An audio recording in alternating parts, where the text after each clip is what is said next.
आदाब, नमस्कार। मैं जुनैद, मैं मौजूद हूँ इस वक्त उत्तर प्रदेश जनपद गाजीपुर विधानसभा जवानिया के पारे गांव में।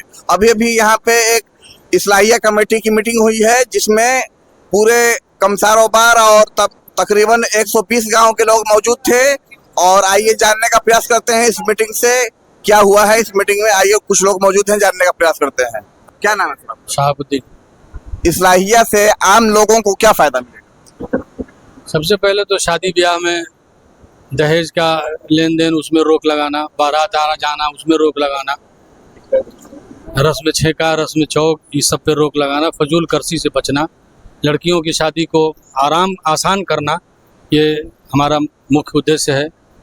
बच्चों को की तालीम देना, अच्छी से अच्छी तालीम देना, चाहे वो अल्पसंख्यक हों या किसी और वर्ग के हों। समाज को एक अच्छे उसमें ढालना, अच्छे रूप में ढालना, ये हमारा पहला ड्यूटी है। इस्लाहिया कमेटी में कितने गांव के लोग जुड़े? तकरीबन 110 गाँव।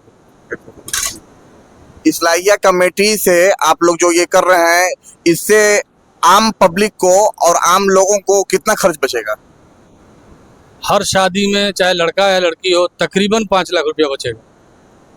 इस्लाहिया से देश के लोगों को क्या पैगाम देना चाहते हैं? इस्लाहिया से लोगों को ये पैगाम हमारा ये है कि आप तमाम बिरादरी के जितने लोग हैं, बच्चियों के शादी को आसान करें, बच्चियों को पढ़ाएं, बच्चों को अच्छी तालीम दें, अच्छी तरबियत दें, ताकि हमारे बच्चे जो है आगे दौड़ में निकल सकें और हम कम से कम खर्च में, अमीर गरीब सब लोग एक खर्च में काम शादी ब्याह कर सकें। ये खास एक धर्म के लिए है, तमाम धर्म के लिए? सभी धर्मों के लिए। हमारा काम सभी धर्मों के लिए अच्छाई का काम है। जितने लोग अमल करेंगे सबके साथ हम जुड़ेंगे और सबसे कहेंगे सबकी बात। ये कमेटी आखिर कैसे चलता है सर? आखिर इसके चलाने वाले कौन हैं और कैसे चलता है? ये कमेटी हमारे यहाँ सदर हैं, सेक्रेटरी हैं, उनके साथ 15 रुकनी कमेटी है। वो लोग फैसला लेते हैं। हर गांव में उनके ज़ेरे निगरानी, हर गांव में अलग अलग कमेटियां हैं और हर गांव की रिपोर्ट उनको देती हैं। उसमें क्या कमी बेसी है उसको वहाँ से बैठ के पूरा करते हैं और उसको पूरा किया जाता है, लोग उस पर चलते हैं। ये बताइए कि इस्लाहिया का जो आज बारे में मीटिंग था, ये क्यों रखा गया था? ये इसलिए रखा गया था कि हमारे तमाम बिरादरी के लोग इसमें शिरकत हाजिरी हुए लिए थे और एक अच्छा पैगाम यहाँ से हुआ कि एक हम लोग नया कमेटी बना करके इसका रजिस्ट्रेशन, इसका रजिस्टर सब बना करके पूरे हिंदुस्तान लेवल पर हम लोग काम करेंगे, ताकि जितने लोगों का भला हो, इसमें भला भबूद के लिए हम लोग काम कर रहे हैं। इस्लाहिया और अंजुमन में क्या फर्क? इस्लाहिया जो है वो पूरा, यह अंजुमन भी यह है कि अंजुमन एक मतलब वन साइडेड अदारा हो गया है। अब इसमें लोग काम नहीं कर रहे हैं, इसलिए अंजुमन से हट करके इसको बनाया गया है और लोग ज़्यादा से ज़्यादा इसमें काम लोग करने के लिए इच्छुक हैं और लोग भाग ले रहे हैं। हम लोग हिंदुस्तान लेवल पर इसको काम करने का काम करेंगे। सर क्या नाम है आपका? इसरार खान। ये जो आज मीटिंग रखी गई थी, इसमें क्या कामयाबी मिली आपको?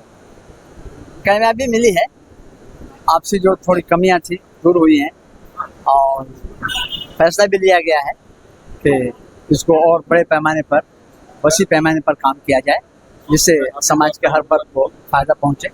और जो हमारे समाज के अंदर बुराइयां हैं, उन बुराइयों के खिलाफ एक लड़ाई है। इस्लाह का मतलब होता है किसी गलत चीज़ को सही करना। तो हमारा मेन मोटिव यही है, हमारा मिशन।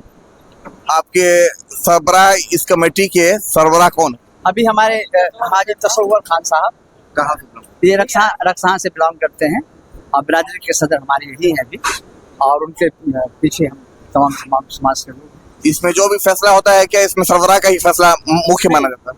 सरबराह मीटिंग बुलाते हैं, सारे ऑफिसर्स, मीटिंग, गांव की ज़ेली कमेटियां सब लोग हाजिर होती हैं और उस मुद्दे को रखा जाता है, एजेंडा को रखा जाता है, उस पर बहस होती है और जो बेहतर एजेंडा होता है, जो बेहतर जिसको मास चाहती है, उसी को उस पर लागू किया जाता है, उसी को डिक्लेयर। बहुत बहुत शुक्रिया। क्या नाम है आपका? मोहम्मद इनाम कासमी। सर मुझे आप ये बताइए कि ये मीटिंग क्यों रखी गई थी? ये मीटिंग रखी गई थी 2015 से इस्लाह का काम कुछ इख्तलाफात की वजह से लगातार इख्तलाफ का शिकार रहा पूरा इस्लाह। कोशिश शुरू से हो रही है, 2015 से ही हो रही है कि लोग एक जगह हो जाएं। बदकिस्मती ये है कि आज कसरत राय से एक फैसला लिया गया, सुनाया गया लेकिन लोग आज भी एक नहीं हो सके हैं, जिसकी वजह से इस्लाह के काम का आगे अच्छा सा होना ये मुमकिन नज़र नहीं आ रहा। आम लोगों के बच्चियों को इस इस्लाह से क्या फायदा मिलेगा? आम लोगों के बच्चों को, आम लोगों को मतलब जो मुस्लिम समाज है उसमें फ़ायदा पहुंचेगा, आम लोगों को भी फ़ायदा पहुंचता है। देखते हैं कि ये बुराइयों से बच रहे हैं, ये बहुत ख़राब काम है, इससे बचना है, तो बहुत सारे दूसरे लोग भी बचते हैं, ये अच्छी बात है। बताया ये जाता है कि इससे शादी ब्याह में दान दहेज का जो प्रथा है उसको नहीं लिया जाता है, उसके बारे में आप हमें डिटेल में बताएं। कोशिश ये होती है कि समाज के लिए नासूर है दहेज। इस्लाम ये कहता है कि बच्चियों को विरासत दिया जाए। विरासत देने से हमारा समाज भाग रहा है, मुसलसल भाग रहा है, और दहेज दे करके बच्चियों को मुतमईन करने की कोशिश की जाती है, जिसकी वजह से बहुत सारे नुकसानात बच्चियों को झेलना पड़ता है, आज भी झेल रही हैं।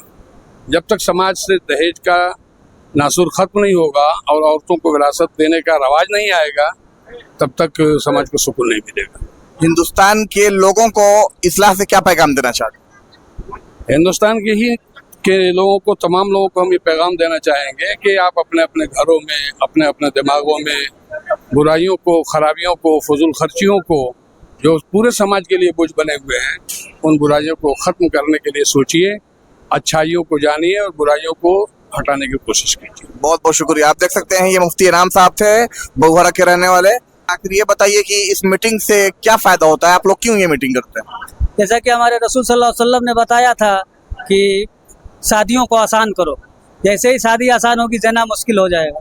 तो इसी उद्देश्य से हम लोग ये काम कर रहे हैं कि पूरे कायनात में, दुनिया में, संसार में शादी आसान हो जाए कि जना अपने आप कम हो जाएगा। और इस्लाम का ये संदेश भी है कि शादियों को आसान करो। अपनी बच्ची को बाप के हिस्सेदारी में उसको हिस्सा होना चाहिए, इस्लाम का तालीम है, उसी पे हम लोग कोशिश कर रहे हैं कि जिस तरह से लड़कों को बाप के हिस्से में हिस्सेदारी होती है, उसी तरह से लड़कियों का भी इस्लाम ने एक परसेंटेज बताया है, उसी हिसाब से उनका हक बने। ये शादी विवाह में बेजा खर्च करने से क्या फ़ायदा?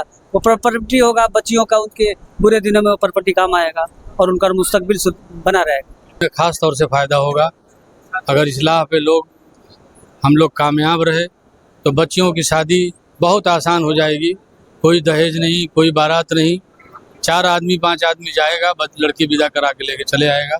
लड़की के वालिद पे कोई बोझ नहीं। एजुकेशन में फ्री एजुकेशन देने की हम लोगों की व्यवस्था है। जो गरीब बच्चे हैं कि उनको पढ़ाया जाए, उनको आगे बढ़ाया जाए ताकि देश के काम आ सके। सर ये काम आप लोग कितने सालों से कर रहे हैं? तकरीबन 20 वर्ष से ये तंजीम तो ये चल रहा है 1910 से ही, लेकिन हम लोग 20 वर्ष से काम इस्लाह का एक्टिव हैं, काम कर रहे हैं और मालिक का एहसान है कि बहुत कामयाब है। आपकी नज़र में कितने बच्चियों का बिना दहेज का निकाह हुआ होगा? तकरीबन 250-300 बच्चियों का बिना दहेज का निकाह हुआ हुआ, 110 का। हिंदुस्तान के आम लोगों को इस्लाह से क्या पैगाम देना चाहते हैं? इस्लाह से पैगाम ये देना चाहते हैं आम लोगों को कि आप इस्लाह के तरीके से चलिए ताकि बच्चियों की शादी आसान हो जाए और हमारी बच्चियां पढ़ सकें, ताकि जो कमज़ोर वालिदैन हैं वो बच्चियों की पढ़ाई पे ध्यान दे, शादी के लिए परेशान ना हो। शादी आसान होगी तो बिना दहेज की शादी अच्छा होगा और बढ़िया होगा। या ये एक धर्म के लिए बनाया गया है या तमाम धर्म इसको यूज कर सकता है? सभी धर्म के लिए, सभी धर्मों में हम लोग काम करते हैं और सभी को के पास जाके हम लोग अपनी बात कहते हैं और उसको जितना हो सकता है मदद करते हैं। बहुत बहुत धन्यवाद। आप देख सकते हैं कि ये रिटायर्ड टीटी थे, साबुद्दीन साहब थे, और किस तरीके से इस्लाह का काम आगे बढ़ रहा है। और इस मीटिंग का मतलब और इस तंजीम का मतलब ही होता है कि गरीब बच्चियों का शादी करना, विवाह करना और बिना पैसे का, यानी 4 जोड़े कपड़े में रुखसत करना। दहेज हटाओ, बेटा पढ़ाओ, तालीम को आगे बढ़ाओ। जब हमारा तालीम आगे बढ़ेगा तो ऑटोमेटिक दहेज, हम डॉक्टर इंजीनियर हमारे बेटा बेटी पढ़ेंगे तो ऑटोमेटिक दहेज हमारा ख़त्म हो जाएगा। हर समाज का बुराई है दहेज। बहुत बहुत धन्यवाद। मैं जुनैद खान, गाजीपुर, कैमरामैन इमरान के साथ।